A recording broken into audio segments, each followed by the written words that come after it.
County Commissioners spent much of last week's workshop hearing a proposal for a paperless system for storing official courthouse records and debating a budget amendment to replace 2 garbage trucks and several decaying containers for the sanitation department. At Monday night's regular commission meeting, both topics were dispensed with in less than a minute.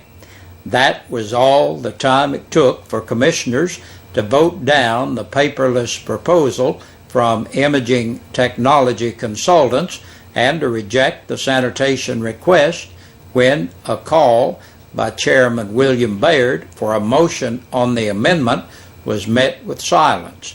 The debate on the garbage trucks had already gone on for over a half hour at an Environmental Service Committee session that ran overtime and delayed the start of the regular commission meeting.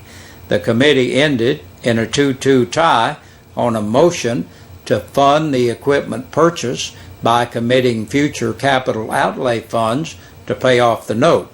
They then deferred the question to the full commission with no recommendation.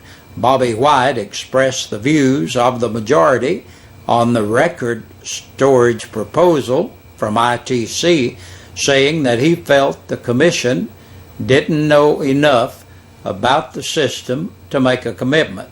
He then made a motion to reject the amendment, which passed unanimously.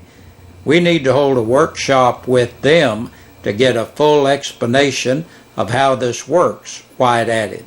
The question of the garbage trucks may also come up again after several commissioners agreed to meet at the Environmental Services facility to inspect the condition of the trucks in question. County Mayor William Baird and Commissioner Johnny Bruce were both re-elected as chairman and vice chairman of the commission, while Baird's recommended list of committee assignments was also approved with one addition.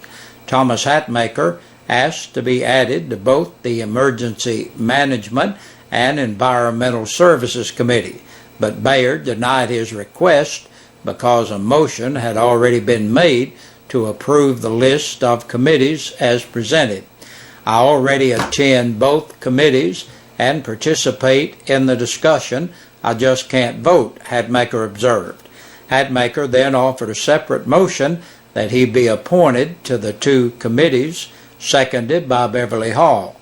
That motion passed 11-2, with J.L. Davis and Alvin Evans both voting no.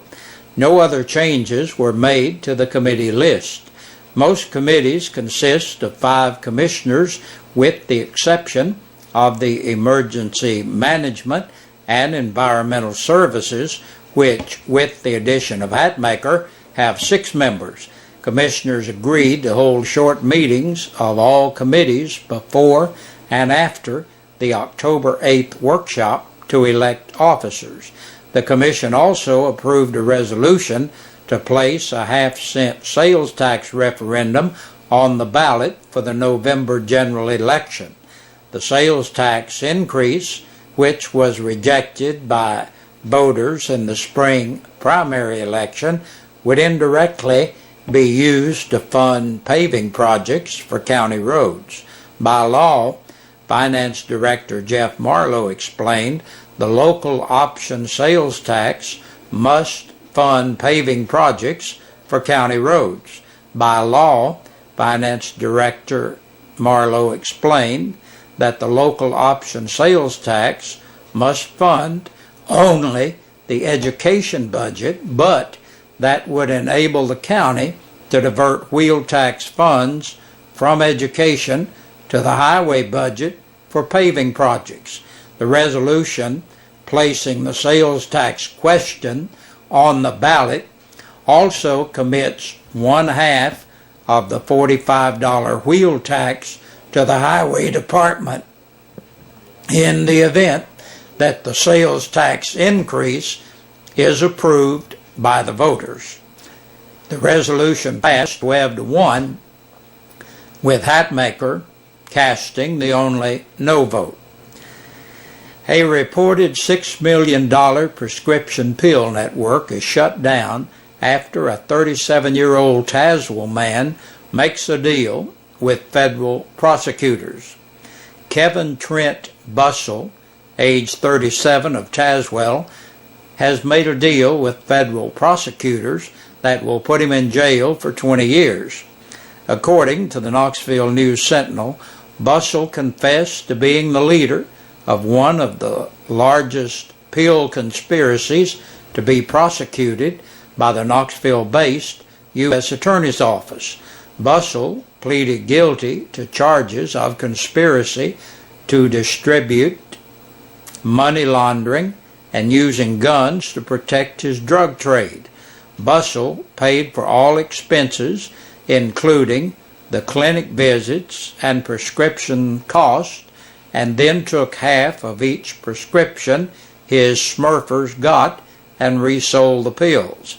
Bussell's girlfriend and mother acquired land, vehicles, boats, and an RV, which federal authorities have seized. Means 24 arrests in less than a week on a wide range of charges. Chief Jimmy Jeffries and his La Follette police force have just scratched the surface in their undercover sweeps. The chief tells WLAF that more than 24 arrests were made, ranging from charges of illegal possession of narcotics to prostitution to outstanding warrant arrest. Jeffers notes that 7 arrests were made for drug possession, leading to multiple vehicle seizures. Those arrested include 32-year-old Johnny Sue Saylor of La Follette on charges of prostitution. Saylor was approached on North 1st Street by an undercover officer asking how much she charged for sex, and Saylor told him that she gets $40 for sexual acts. Saylor is free on bond and is awaiting a September 21st court date. Officers with the La Follette Police Department also tell WLAF that a Jacksboro man was slumped over his steering wheel, creating a traffic snarl in Jacksboro on Jacksboro Pike. 32-year-old David Pigg of Jacksboro was leaning over the steering wheel of his car on the 4-lane in front of Walgreens when La Follette Police Department officers noticed traffic was having to go around him. Once Pigg saw an officer walking up to his window, he sped away into the Walgreens parking lot. Pigg parked in the lot, then jumped out of his car saying, "I ain't done anything wrong." Pigg gave police his brother's name and date of birth before it was learned who he really was. Pigg was charged with possession of Schedule IV controlled substance, criminal impersonation, impeding the flow of traffic, driving while suspended, violation of the Tennessee financial law, violation of the registration law, and 2 charges of violation of probation. And that's a look at our news for this Tuesday. We'll be back with a press release from the Sheriff's Department coming up. And there have been 5 people booked into the Campbell County Jail in the past 24 hours. Patricia Brody, 46, of Florida, for domestic violence by assault. 49-year-old Charles Vincent Chapman of Highway 25W La Follette for theft of property between $500 and $999, joyriding, aggravated burglary, violation of probation, and on an attachment for child support. Jonathan Michael Clark, age 27, of Yoakum Hollow Road in Jacksboro, on a capious bench warrant. 33-year-old Laura Nicole Gross of Glade Springs Road, La Follette, for assault. And last today, Troy Marvin Long, age 36, of Abilene Circle in Caravel, for giving false information to an officer. And we thank you for joining us for our news today.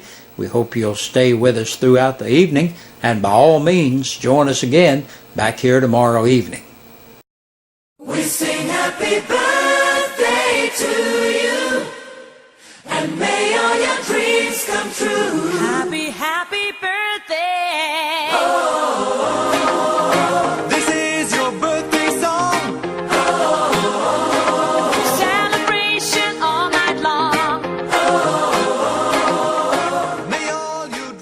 Hey, it's time for birthdays and anniversaries, brought to you by our friends at Eastside Pizza and Deli in the Food Lion Shopping Center east of town. Our latest birthday winner, Ansel Ward, enjoying dinner for two from Eastside Pizza and Deli. He won last week.